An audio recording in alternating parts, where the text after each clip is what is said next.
Hello Vizag నుంచి శ్రీశైలం వెళ్తున్నాం. మీరు కూడా చూసాయండి. యాక్చువల్లీ వైజాగ్ నుంచి మార్కాపూర్కి డైరెక్ట్ ట్రైన్స్ ఉంటాయి, బట్ మాకు దొరకలేదు. సో మేము విజయవాడకి బుక్ చేసుకొని వెళ్ళామన్నమాట. ముందు రోజు నైట్ 9:30కి ఎక్కితే విజయవాడలో 3:30కి దిగిపోయాము.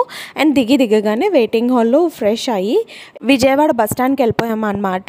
అండ్ విజయవాడ బస్ స్టాండ్లో మనకి 1 అవర్కి హాఫ్ అన్ అవర్కి శ్రీశైలం బస్సెస్ ఉంటాయి.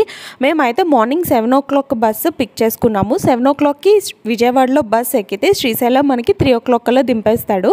సో ఇంకా వెళ్ళేపాటికి లంచ్ స్కిప్ అయిపోద్ది కాబట్టి మేము మార్నింగ్ టిఫిన్ చేసేసి ఇంకా బయలుదేరిపోయామన్నమాట. అండ్ ఇక్కడైతే మనకి హాఫ్ అన్ అవర్కి ఒక బస్సు ఉంటుంది, ఏం పర్లేదు.